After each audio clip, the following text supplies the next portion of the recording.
West gang, we in here. ATA gang, we in here. Welcome back to the All the Above podcast. This your boy Pharaoh Michael, man. Chiming in. Little story time. It's about 3:45, almost 4 in the morning, man. And I love to use this time to, think about what I want to do, where I came from, um, where God is taking me from and placed me at in life, not being content, not settling, and most definitely trying to put my best foot forward in life. For real, for real. Um, I grew up in Pine Hills, Orlando, Florida. It used to be, when I first moved there, man, it was crazy because when I first moved to Pine Hills, all of my neighbors were white. All of my neighbors were European. I think, me and a couple other people on the block, Pine Hills, Orlando, Florida, it was a very upper echelon area when I moved there. And over time, eventually, it changed and things started to happen. Not necessarily affected me because my life was still pretty cool. I felt like I had a dope life. I felt like my life was pretty exciting, but not really meaningful, man. I always wanted to, be my own boss, do my own thing, and be a provider, man. My father was the perfect example of a strong man, a provider, and I always wanted to, still do want to be just like my dad, man. My father taught me many lessons, and he just had many talks with me, and even though I might have got on his nerves or at some times feeling myself and got disrespectful with him, he never turned his back on me. He never said that son, you can't do this or this and that. He always was just a stand-up man, a solid man for the family, and a solid man as a provider, man. And I try to model myself as that same thing. Like my mother was a excellent nurturer, and she tried, they tried their best, as parental units should, to keep the family together. And I'd be lying if I said I didn't go on family trips and do fun things and stuff like that. But I remember going to sleep and waking up. It was my 16th birthday, and I was depressed, man. I was very depressed. I didn't know where it came from. I didn't know anything about spiritual happenings. I didn't know anything about that type of stuff at all. I was scared. I couldn't eat. I was throwing up. I was having bad dreams, and I didn't, pretty much just came out of nowhere, man. And I was like, man, what the hell is going on? What do I do? Of course, my mom and dad talked to me. We prayed, and we do the usual things. Go to church, and not saying that church wasn't for me, but in my later years, I started to find other things, other knowledge. I guess I'll just go ahead and put it out there, the truth, not my truth, the truth about a lot of different things.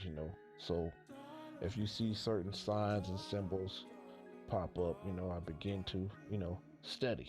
um, I've always been a student of the game. I've always been, I always loved to read. I always been an avid reader. I always loved to do certain things as far as like, gaining any type of knowledge. I didn't care what it was. I was always willing to sit down and learn.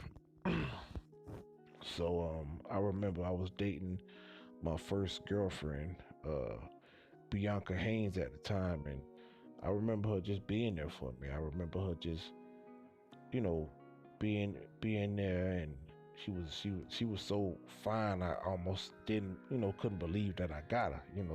My homeboy at the time, Michael Coleman, his that was his cousin, and he put me in with it, and I was like, like I said, I couldn't believe that she was mine. Every man has came across a woman like that, like wow, shit, I can't believe that this is my woman.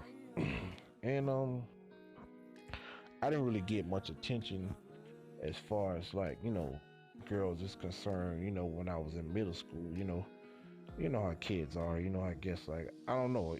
I was thinking about it, but I wasn't thinking about it, and I was pretty popular in middle school, but not like I mean, girls didn't really pay me any mind until I got to high school, and that's when that's when shit changed for me, man. On pushing forward through high school, pushing forward. You know, I graduated, of course. I graduated a C average student out of sheer, you know, boredom. And I'm trying to tell the story as orderly as I can. I might jump from here to there, but giving it my best shot. So bear with me. Um, I I I graduated Maynard Evans High School in Orlando, Florida, as C average student because I was bored out of my mind with the work. I skipped a lot. The curriculum sucked. Everything at the school sucked. Like they would like the level of academia was very low. They had like gifted classes and stuff like that. Even that was like it was like it was trash. So you know I graduated knowing that like man I didn't learn anything. I didn't learn nothing. So I wanted to start my next move on life. Like what's next? What do I want to do? What do I want to do? And I always liked cooking. I loved to cook. I love to prepare a good meal. I started being vegan and I started learning, the importance of the human body and what a plant-based diet does for the human body. I started to learn a lot of different things that weren't taught in school. And I was like, well, over time, I learned that, you know, the elites of government, of the elites of, all around the world, or whether you want to call it a one world government or not, they know certain things that the masses do not know. There's a 1% that runs the world. And I don't necessarily want to be like the 1% that runs the world, but I do want to have the same mentality of not necessarily conquer, but elevate, elevate, elevate, elevate, elevate. It's not kosher for a human being to be stagnant in any way, shape, or form, whether it's mentally, physically, spiritually, anything. It's not kosher, man, for any human being to be like that. And I was like that for a very long time, man, and it scared me. It scared me. I didn't know what to do. I didn't know what to think. I didn't know what my next move was going to be, and I still somewhat don't. I've written down like 10 businesses that I want to get started, and I'm working slowly but surely, learning how to walk towards that now. That's the only thing that I wish that I would have learned, you know, how to respect my dollars. I didn't, I was privileged to touch a lot of different money, a lot of different ways, legally and illegally. And I never learned how to respect my dollars until, I got in my 30s. Now that's a long time, especially from, you know, early teens, early 20s, all the way to now. That's, you know, 12 plus years of not necessarily nothingness because I did what I was supposed to do, but as far as like saving money, man, I was horrible at it, man. I was horrible at saving money. And I truly believe, man, if you put your best foot forward, if you line up all your ducks in a row, whether you want to say universe or God, she will assist you um the rest of the way. And I truly believe that, man. I truly believe that if you put your best foot forward, you can do anything. So I say, man, break the chains of stagnation. Be great at all costs, man. This your boy Pharaoh Michael, and I'm out of here. Yiddy dow.